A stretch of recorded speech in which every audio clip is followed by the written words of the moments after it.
Sinasamba ka namin, pinipintuho ka namin. Aral mo ang aming buhay at kaligtasan. Nuestro Padre Jesus Nazareno, iligtas mo kami sa kasalanan. Ang krus mong pinamatayan ay sagisag ng aming kaligtasan. Nuestro Padre Jesus Nazareno, dinarangal ka namin.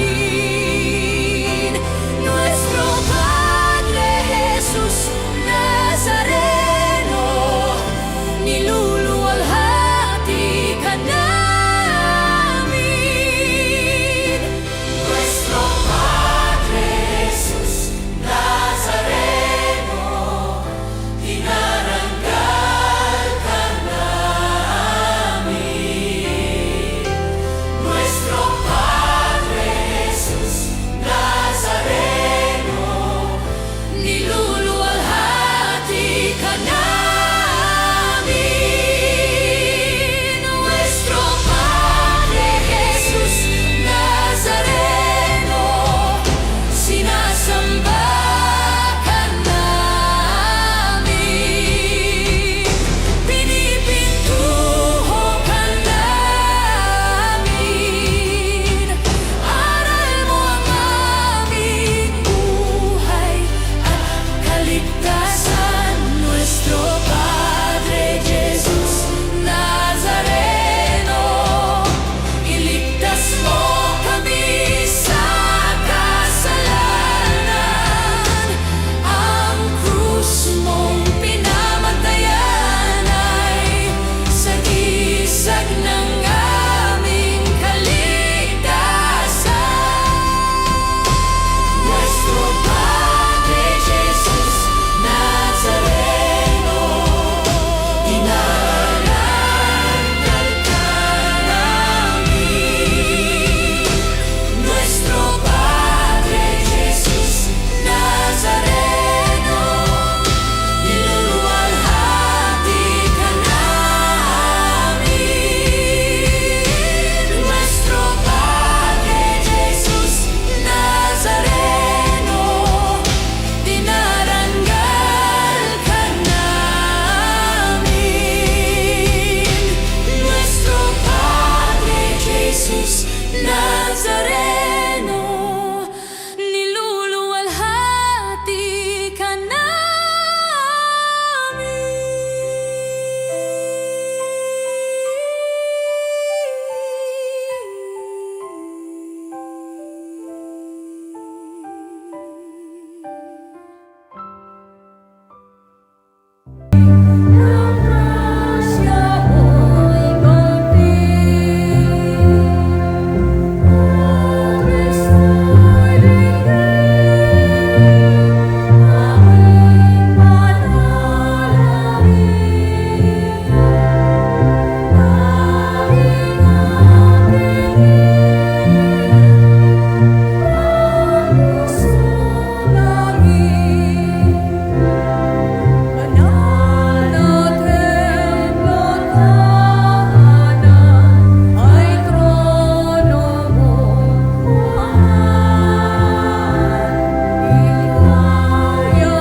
Sa ngalan ng Ama at ng Anak at ng Espiritu Santo. Amen. Sumainyo ang Panginoon. At sumainyo. Inin muna natin ang ating mga pagkukulang.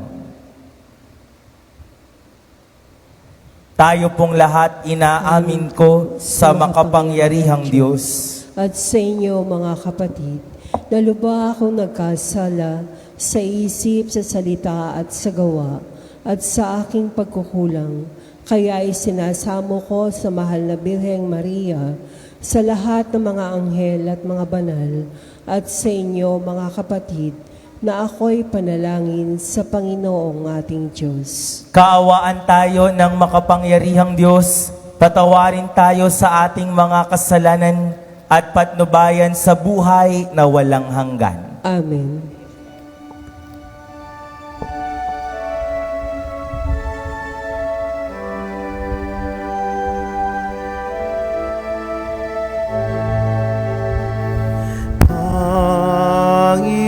Panginoon, kaawaan mo kami.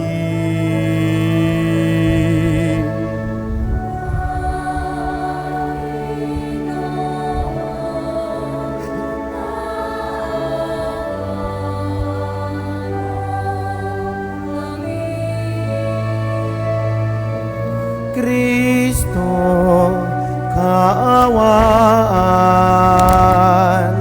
mo kami.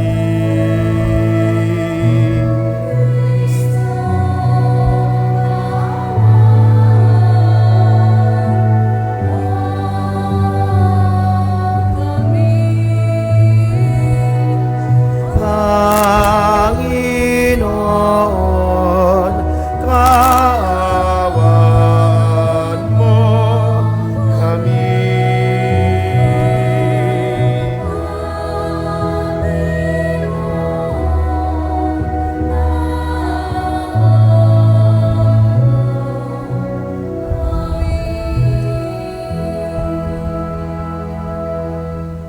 Papuri sa Diyos sa kaitasan.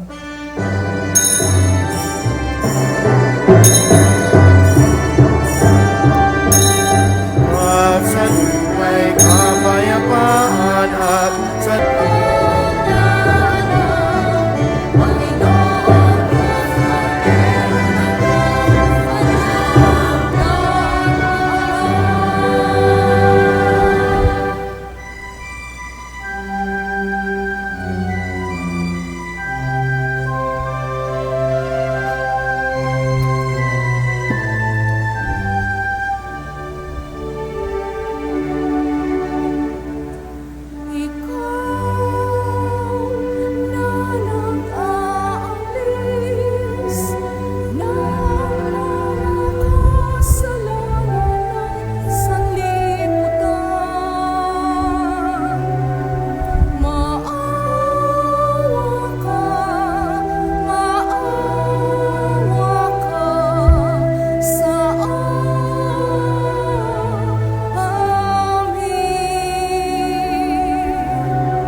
Manalangin tayo.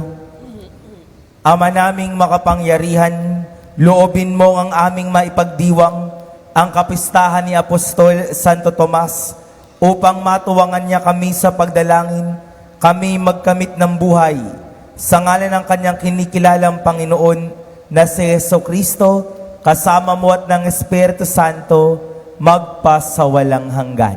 Amen.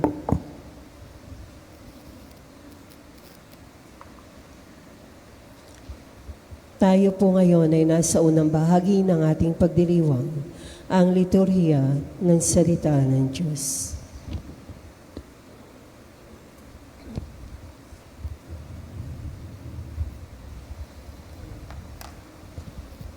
Ang salita ng Diyos mula sa sulat ni Apostol San Pablo sa mga taga-Efeso. Mga kapatid, hindi na kayo dayuhan o taga-ibang bansa, kundi kababayan ng mga hinirang ng Diyos at kabilang sa kanyang sambahayan. Kayo ay itinayo rin sa saligan ng mga apostol at mga propeta na ang batong panulukan ay si Kristo Jesus.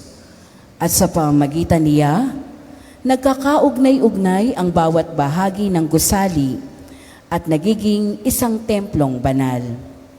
Dahil din sa inyong pakikipag-isa sa Kanya, kayo man ay kasama nilang naging bahagi ng tahanan ng Diyos sa pamamagitan ng Espiritu. Ang salita ng Diyos. Salamat sa Diyos. Salmong tugunan, humayot dalhin sa tanan, mabuting balitang aral.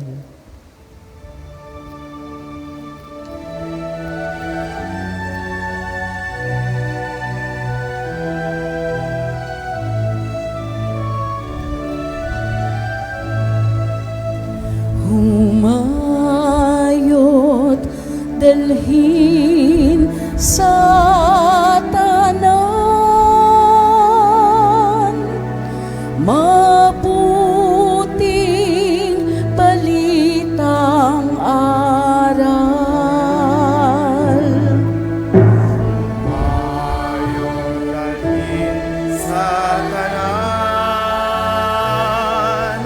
mabuting balitang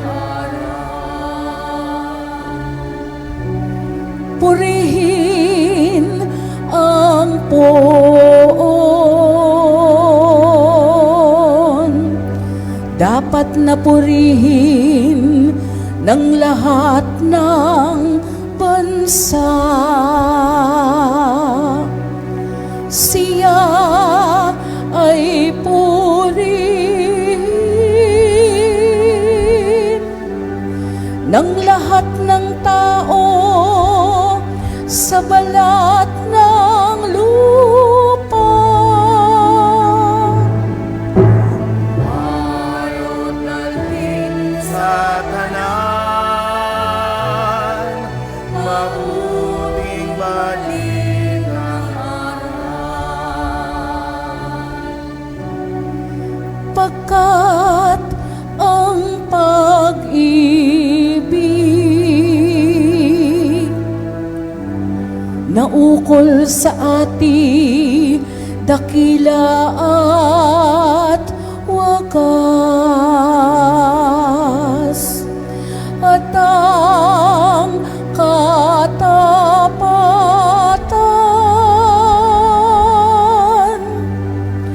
niya'y walang wakas. Ayot dalhin sa kanan, mabuting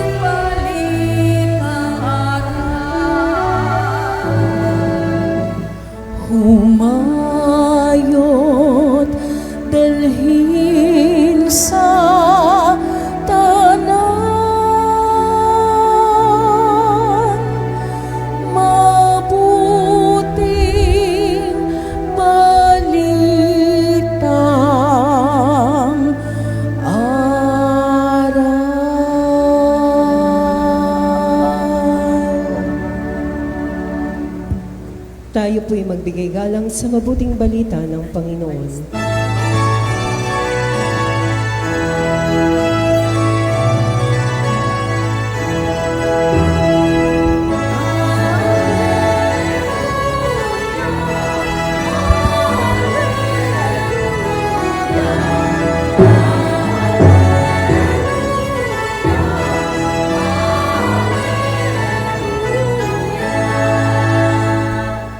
Mapalad at maligaya ang sumasampalataya sa di nakita ng mata. Alleluia, Alleluia, Alleluia, Alleluia.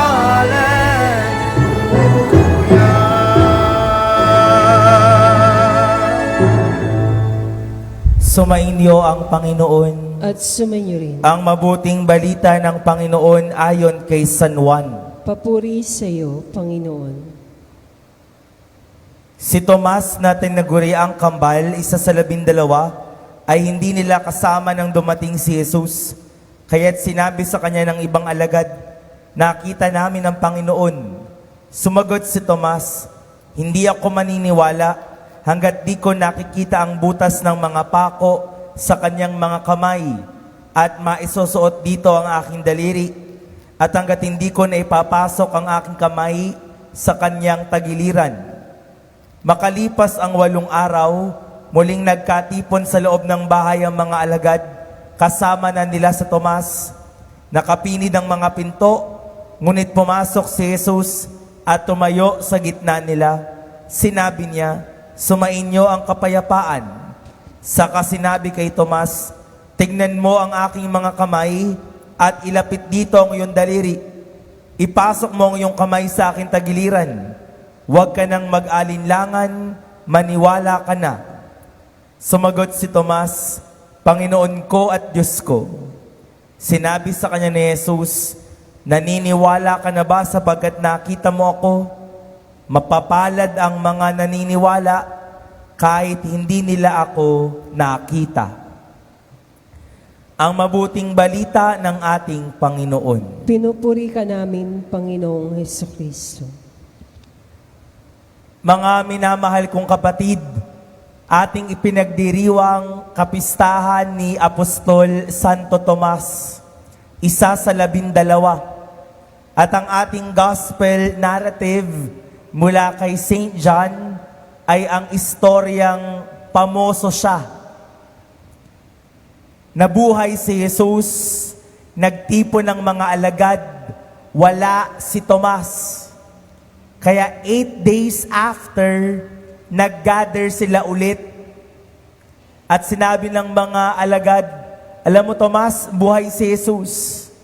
Sabi naman niya, "Hindi ako maniniwala hanggat hindi ko nakikita at hindi ko nahahawakan ang kanyang mga sugat."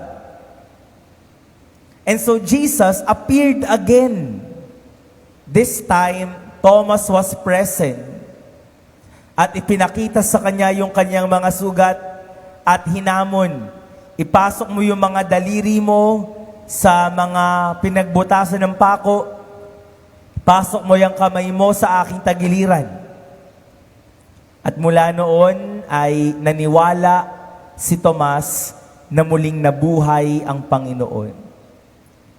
But we have to understand, why did Thomas doubted?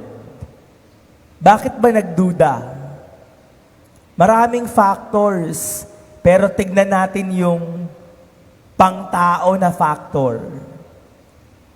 Kaibigan niya si Jesus. At dahil magkaibigan, mahal niya si Jesus. Yung kaibigan niya, hinuli. Yung kaibigan niya, pinatay. Malungkot na malungkot si Tomas. At sino mang taong malungkot na malungkot, minsan kahit ano sabihin mo sa kanya, ayaw makinig niyan. Malungkot eh. Yung taong malungkot na malungkot, sarado isip, Kasi ang nasa isip lang yung sakit ng kawalan. Kaya nung sinabi ng mga ibang mga alagad buhay si Jesus, paano ako maniniwala nakita ko pinako? Paano ako maniniwala nakita ko inilibing? Anong muling nabuhay? At di lang yun, hindi lang siya malungkot. He was also disappointed and frustrated. Sipin nyo, iniwan niya lahat for 3 years. Iniwan niya lahat, pamilya, hanap buhay, para kay Jesus. All in siya kay Jesus. Tinaya niya lahat sa pag-aakala niya na si Jesus ang tagapagligtas. Si Jesus ang Mesiyas. Tinaya niya lahat. Yung pinagtayaan niya na matay. Yung dahilan ng pag-iwan niya sa pamilya niya, yung dahilan ng pag-iwan niya sa hanap buhay, ay namatay. Hindi lang siya malungkot, frustrated pa, disappointed, nagtatampo, nagdadamdam, lahat ng uri ng mga negatibong pakiramdam, naramdaman ni Tomas. Pakiramdam din niya, pinagtaksilan siya, he was betrayed. Sabi mo, may buhay na walang hanggan kapag sinunod ka. Buhay na walang hanggan, nangangako ka, yan, kita ko, may hangganan ng buhay mo. He was frustrated, he was disappointed, he was so sad. That's why he did not believe that the Lord was risen. Pero nung muli nilang pagkakita, alam ni Jesus na sugatan si Tomas. Kaya ano ang kanyang invitation? Tomas, touch my wounds. And in touching my wounds, your wounds will be healed.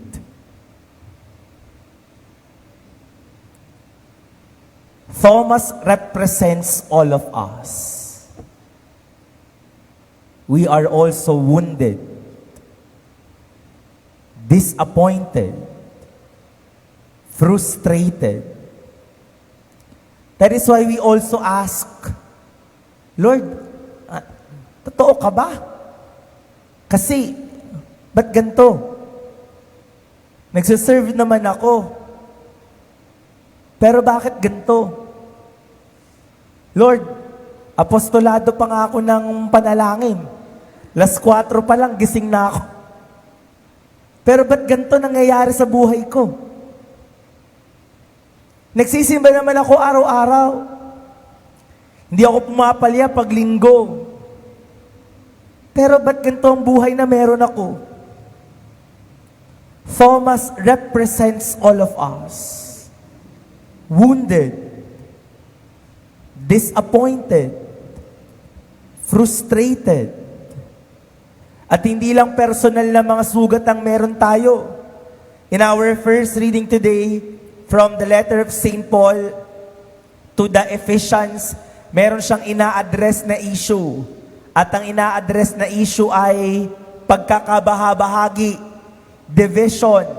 Kaya ang paalaala ni St. Paul, ang simbahang ito ay nakasalig sa mga propeta at mga apostol. At si Kristo ang batong panulukan. Kaya kung sino man na makikipag-isa sa kanila, sa Kanya, tayo na manananahan ng Espiritu Santo. Bakit ganun ang kanyang wordings? Sabagat nakita niya sa Efeso na nagkakagulo sila. May sugat ang Efeso. And so, we have that sense that wounds are not only personal. There are also societal wounds. Sugat sa lipunan. At kung nung panahon na yon, pagkakabahabahagi, fast forward to 2026, mas marami tayong societal problems. Meron pa rin pagkakabahabahagi. Ngayon, may korupsyon, may lamangan, ni hindi mo alam sino bang nagsasabi ng totoo. May patayan, may bumabaril na lang bigla.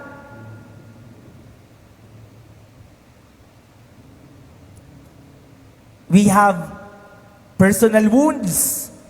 We have societal wounds. Thomas represents all of us. And so as we celebrate his feast day today, we are reminded we are wounded.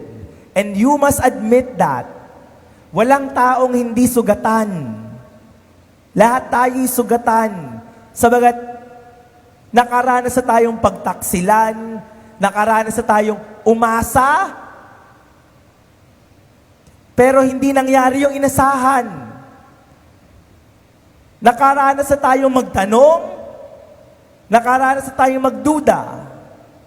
Thomas represents all of us. And as we celebrate his day today,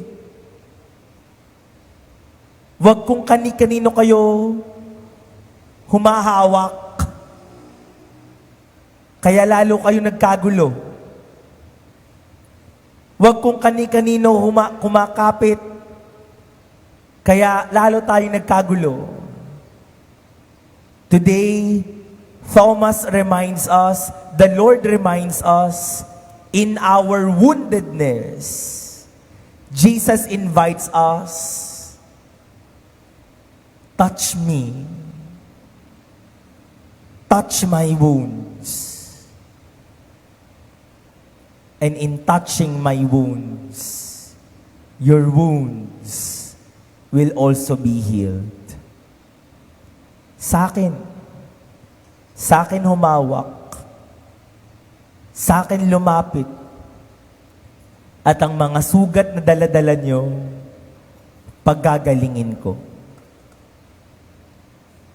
At kapag humawak tayo sa sugat ni Jesus, by His wounds we are healed. Lalabas tayo ng simbahan, nakatingin sa langit, at sasabihin natin, tunay nga, muling nabuhay ang Panginoon. Tunay ngang may Panginoon, my Lord and my God. Amen. Magsitayo tayo. Sa bawat panalangin ating itutugon, Panginoon, tulungan mo kami sa aming kahinaan. Panginoon, tulungan mo kami sa aming kahinaan.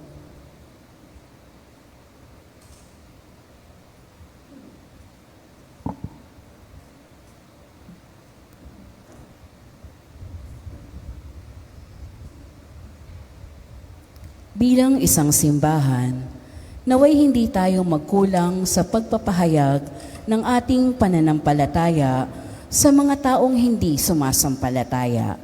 Manalangin tayo sa Panginoon. Panginoon, tulungan mo kami sa aming kahinaan. Ang simbahan sa Asya, naway magkaroon ng paglago. Manalangin tayo sa Panginoon. Panginoon, tulungan mo kami sa aming kahinaan. Ang mga nakalugmok sa pagiging makasalanan at kawalan ng pananampalataya, naway mapangibabawan ang kanilang pag-aalinlangan at yakapin ang tunay na pananampalataya. Manalangin tayo sa Panginoon. Panginoon, tulungan mo kami sa aming kahinaan. Ang mga nabibigatan sa buhay, lalo na ang mga may sakit at nangungulila, naway magtamasa ng kagalakan ng muling pagkabuhay ni Kristo. Manalangin tayo sa Panginoon. Panginoon, tulungan mo kami sa aming kahinaan. Ang mga namayapang tapat sa Panginoon, naway makabahagi sa kaluwalhatian ng buhay na walang hanggan. Manalangin tayo sa Panginoon. Panginoon, tulungan mo kami sa aming kahinaan. Sa katahimikan, ilapit natin sa Panginoon ang ating mga pangangailangan.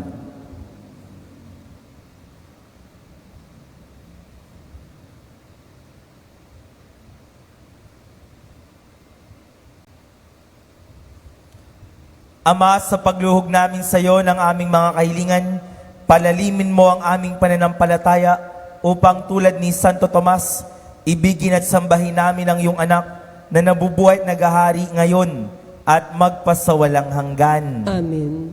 Tayo po ngayon ay nasa ikalawang bahagi ng ating pagdiriwang, ang liturhiya ng Eucharistia.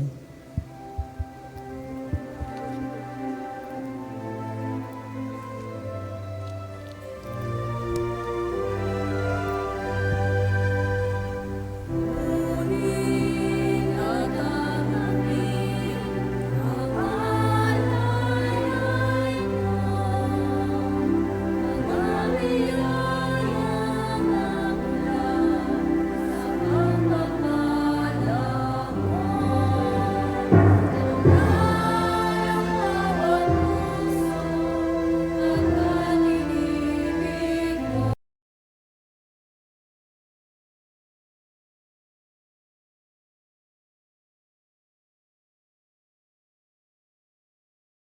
Tumayo po ang lahat. Manalangin kayo mga kapatid, upang ang paghahain natin ay kalugdan ng Diyos amang makapangyarihan. Tanggapin nawa ng Panginoon itong paghahain sa iyong mga kamay, sa kapurinya at karangalan, sa ating kapakinabangan at sa buong sambayanan niyang banal. Ama naming lumikha, inihain namin ang mga aming paglilingkod.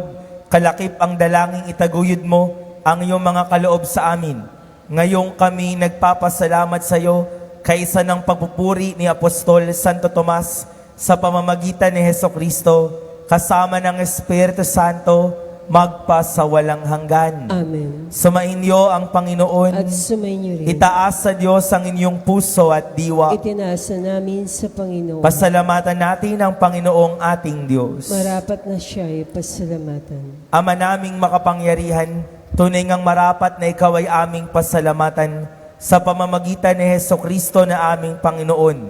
Itinatag niya ang iyong sambayanan at ang mga apostol ay salig at katuwang sa pagpapanatili ng iyong pagmamahal na di magwawakas kahit kailan.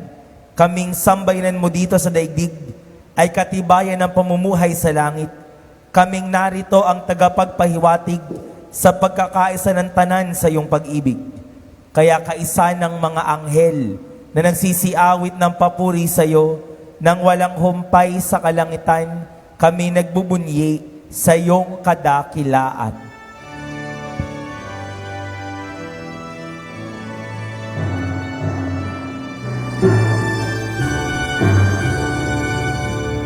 Santo, Santo, Santo, Panginoon Diyos ng mga hukbo, napupuluan namin ang lupa ng kadakilaan mo.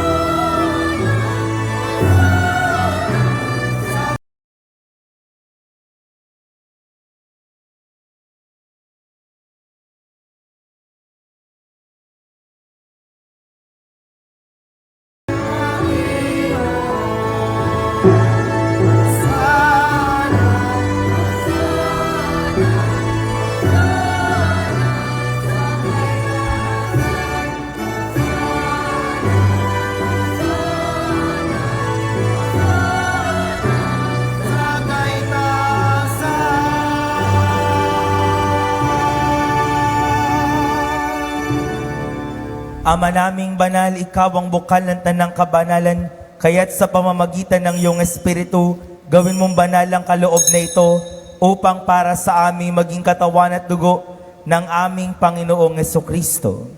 Bago niya pinagtiis ang kusang loob na maging handog, hinawakan niya ang tinapay, pinasalamatan kanya, pinaghati-hati niya yon, iniabot sa kaniyang mga alagad at sinabi, "Tanggapin ninyo lahat ito at kanin, ito ang aking katawan na ihahandog para sa inyo."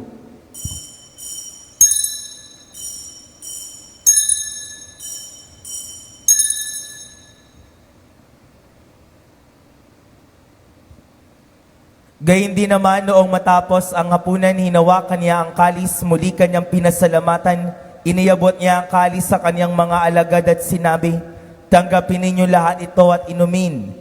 Ito ang kalis ng aking dugo ng bago at walang hanggang tipan.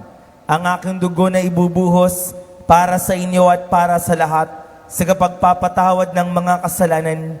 Gawin ninyo ito sa pag-alaala sa akin.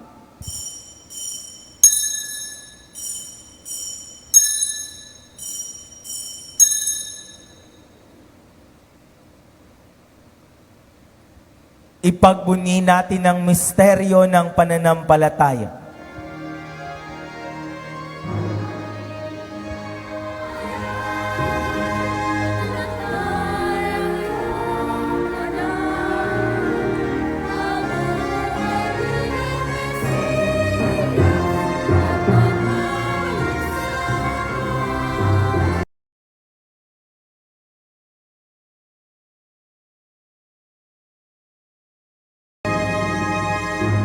Ama, ginagawa namin ngayon ang pag-alaala sa pagkamatay at muling pagkabuhay ng iyong anak.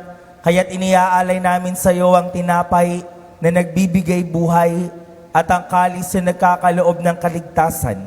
Kami nagpapasalamat dahil kami iyong minarapat na tumayo sa harap mo para maglingkod sa iyo. Isinasamo namin kaming magsasalo-salo sa katawan at dugo ni Kristo ay mabuklod sa pagkakaisa sa pamamagitan ng Espiritu Santo.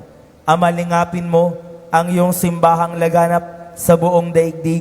Puspusin mo kami sa pag-ibig kay San Leo na aming Papa, Dennis na aming Obispo, at ng Tanang Kaparian. Alalahanin mo rin ang mga kapatid naming nahimlay nang may pag-asang sila'y muling mabubuhay, gayon din ang lahat ng mga pumanaw. Kaawaan mo sila't patuloyin sa iyong kaliwanagan. Kaawaan at pagindapating kaming lahat na makasalo sa iyong buhay na walang wakas. Kaisa ng mahal na Birheng Maria, Ina ng Diyos, ni San Jose, kanyang kabiyak ng puso, kaisa ni Santo Tomas at ng mga apostol, at ng lahat ng mga banal na namuhay dito sa daigdig ng kalugod-lugod sa iyo, maipagdiwang nawa namin ang pagpupuri sa ikararangal mo sa pamamagitan ng iyong anak na aming Panginoong Hesu Kristo. Sa pamamagitan ni Kristo, kasama niya at sa Kanya, ang lahat ng parangal at papuri ay sa iyo, Diyos Amang makapangyarihan, kasama ng Espiritu Santo, magpa sa walang hanggan.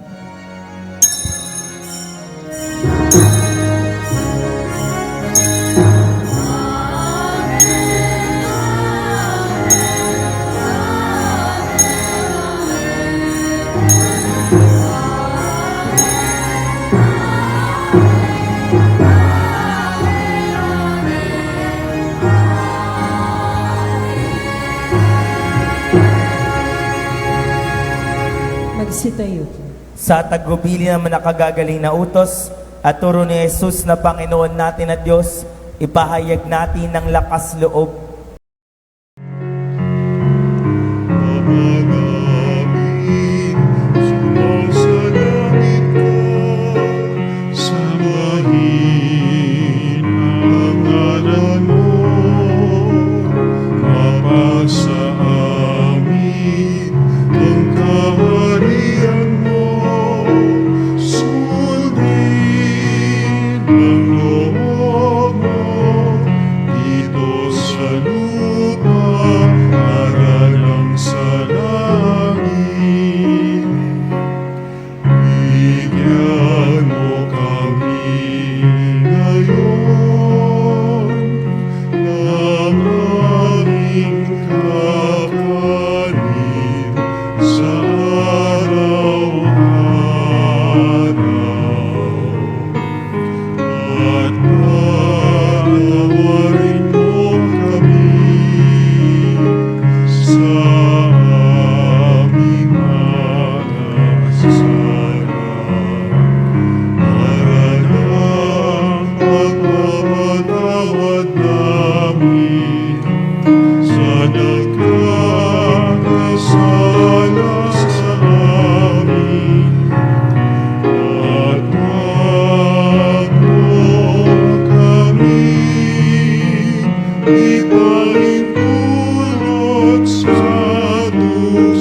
Hinihiling namin kami adya sa lahat ng masama, pagkalooban ng kapayapaan araw-araw, iligtas sa kasalanan at ilayo sa lahat ng kapahamakan, samantalang aming pinananabikan ang dakilang araw ng pagpapahayag ng tagapagligtas naming si Yeso Kristo.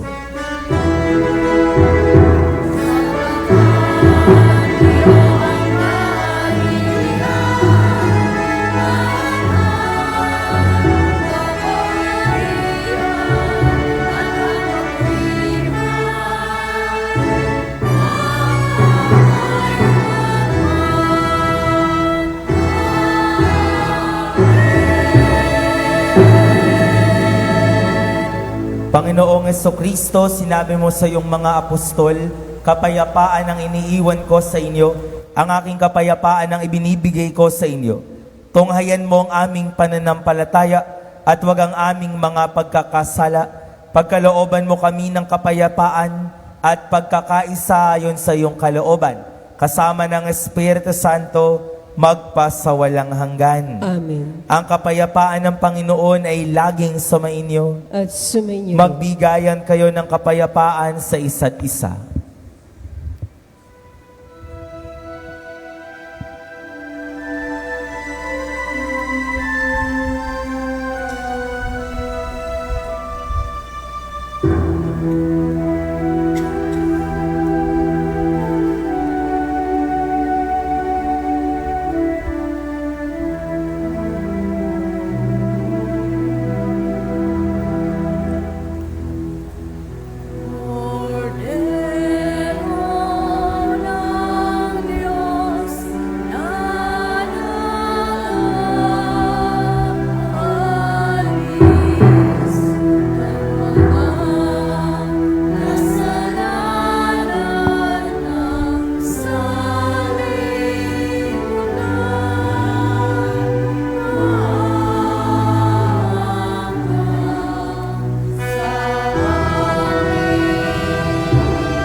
Cordero ng Diyos na nag-aalis ng mga kasalanan ng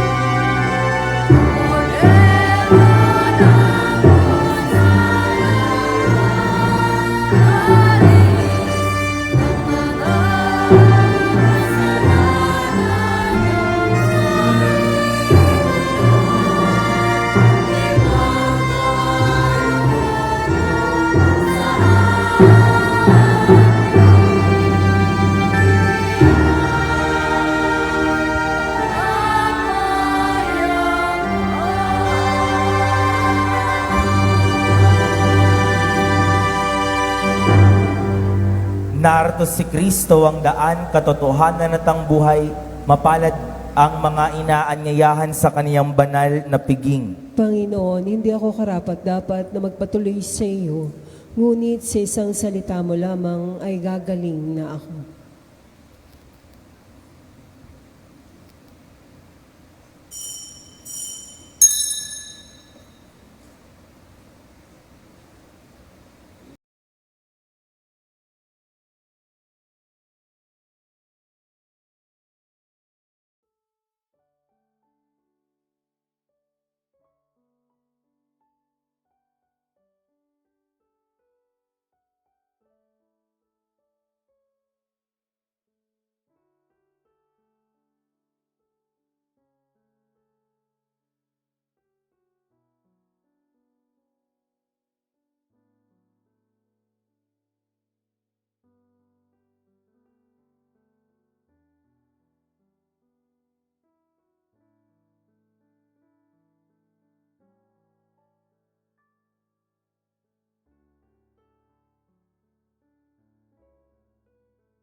Panalangin sa karangalan ng Nuestro Padre Jesus Nazareno.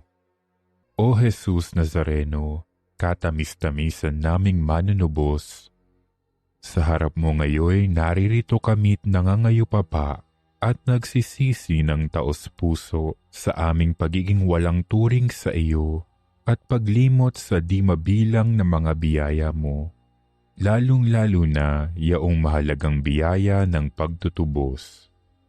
Dinaramdam namin at pinagsisisihang labis, Panginoon ko, ang pagkakasala namin sa iyo. Ikinalulungkot namin ang pagiging dahilan ng pagpapasan mo ng krus na iyan sa gitna ng mga hirap at kapaitan hanggang sa inihandog mo ang iyong buhay sa bundok ng Kalbaryo sa pagkaibig mo lamang na matubos kami at ang sangkatauhan mula sa sala. Pakabanalin mo, O Panginoon, ang aming pagnanais at ipagtanggap mo sa amin ang iyong biyaya. Maging tagapamagitan nawa ang iyong ina, ang kalinis-linisang Birheng Maria.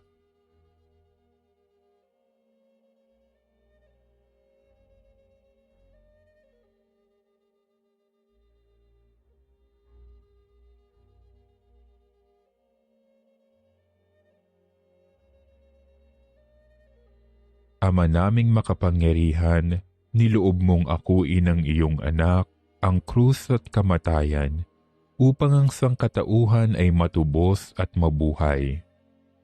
Ang pag-ako namin sa krus at kamatayan dito sa lupa, ayon sa diwa ng pagsunod sa iyong loob, na ginanap ng iyong anak, ay magpagindapat nawa naming kamtin ang lubos na katubusan at pagkabuhay sa iyong piling, sa pamamagitan ni Hesukristo, kasama ng Espiritu Santo, magpasawalang hanggan. Amen. Nuestro Padre Jesus Nazareno, Panginoon namin at Diyos, kaawaan mo kami.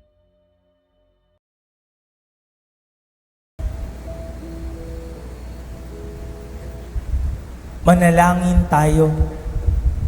Ama naming mapagmahal, ngayong kami nagsalo sa katawan ng bugtong na anak mo, mapanaligan nawa namin siya kaisa ni Apostol Santo Tomas. Maipahayag nawa namin siya'y Panginoon at Diyos sa pamumuhay namin na tapat na paglilingkod. Sa pamamagitan niya, kasama ng Espiritu Santo, magpasawalang hanggan. Amen. Sumainyo ang Panginoon At sumainyo rin. at pagpalain kayong palagi ng makapangyarihang Diyos, Ama at ng Anak at ng Espiritu Santo. Amen. Tapos na ang misa, humayo kayong taglay ang kapayapaan at pag-ibig ng ating Panginoon. Salamat sa Diyos. Papurihan natin ang Panginoon.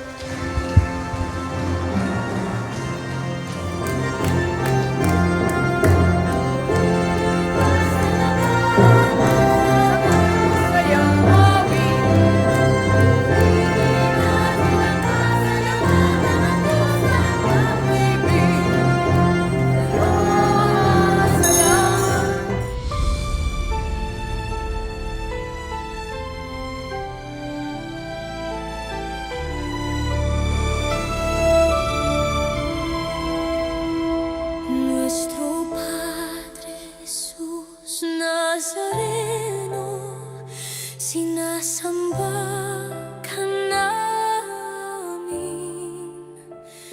pinipintuho ka namin,